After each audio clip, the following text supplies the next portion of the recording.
Do you ever have that feeling that something is so intriguing that you really want it? Actually, it's so intriguing that you have to have it. Take my lamp out. I'll put on a tight show. The Pixelbook Go from Google is an interesting prospect, especially the version with the 4K display. And before you think we've absolutely lost our minds spending $1,400 on a Chromebook, hear us out. You may know that Chrome OS has a 60% market share in the US, but outside the US it's hardly pushed at all.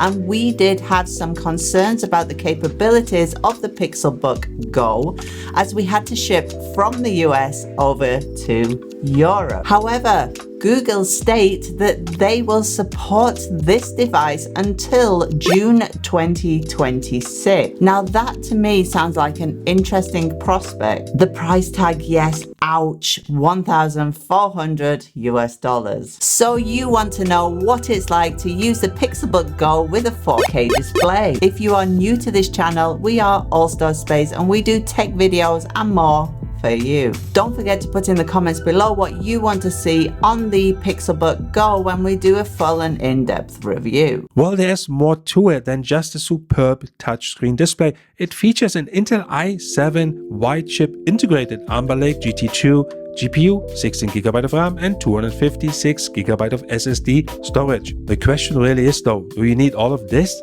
in a Chromebook? Well, it's not that straightforward. Yes and no.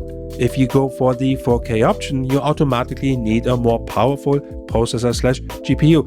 If you don't, you simply don't. And then you have those that would argue that 4K on a smaller, let's say 13.3-inch Pixelbook Go probably isn't worth it. Take my lamp out. I'll put on a tight show. You sure you can handle? We be faster than Django. And certainly not anything smaller than that.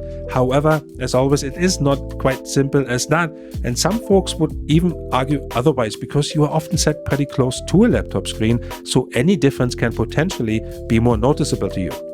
Aside from resolution, there are plenty of other factors that make a good display. Vivid colors, of course, indeed color accuracy, punchy contrast, brightness level, wide viewing angles, and the overall panel quality are really important considerations.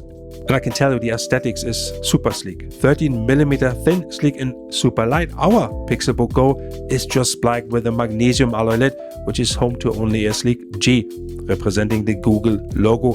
Our unit is slightly heavier than the regular Full HD Pixelbook Go, and there's a reason for that. It is simply due to having a larger battery capacity of 56 watt-hours instead of 46 watt-hours to come to the 12-hour of usage, which is claimed by Google, but we will cover that later. And then you have the grooves on the bottom. That really gives the user a lot of stability when carrying the unit, and it helps to keep the device cool when being used on a desk or on your lap. And honestly guys, we found the design of it really playful, yet super functional, and it is a pleasure to carry around and work on it. And the little notch helps your thumb take hold of the lid and push it open when the Chromebook is simply seated on a table. The weight of the lower half means you don't need two hands to open the Pixelbook Go, and you know what, we really appreciate this. The hinge is super strong and holds the lid wherever you set it. And man, you have that full-sized keyboard, oversized trackpad, stereo speakers. There you go, the quality is great, it works fine. Jens says there is a slight difference. Everything filled the lower deck, and all of that works really well. Personally, coming from a butterfly switch plate MacBook Pro, yeah, that's the one, the Pixelbook Go hits the sweet spot for us. The degree of travel is really satisfying, enough to provide a pleasing level of feedback, but the keys don't really feel spongy. And Google's done an excellent job of muting the sound when you're clucking away. Every keystroke is hushed, which is a heaven, as Tony is a really loud typer. And when we were working with the Pixelbook Go, it felt really quick and responsive for anything we threw at it. Apps opened in a blink of an eye, multitasking was super fluid, and you know what, the Chromebook reacted to all input immediately. It was simply a pleasure to work on. And just to be clear guys, we will cover the productivity of Chrome OS in our full Pixelbook Go 4K review, which is coming out pretty soon. But then there is this million-dollar question, is it really worth the 4K upgrade though?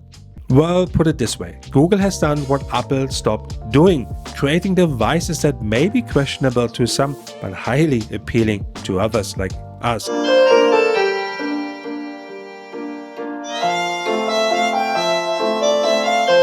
The Pixelbook Go reminds us of why we signed up for Apple 20 years ago in the first place. Just being different. See the Go as a future device. Google is showing us that Chrome OS is evolving, including their hardware. Personally, we love working on the higher resolution display and the power it provides, but ouch. That $1,400 US really is in the eye of the beholder. In any event, our full review is coming out soon, so if you have any questions with regards to the Pixelbook 4K display, let us know in the comments below. And as always, thank you for watching. Jens here from Autospace. Tony the Car Geek. Peace out.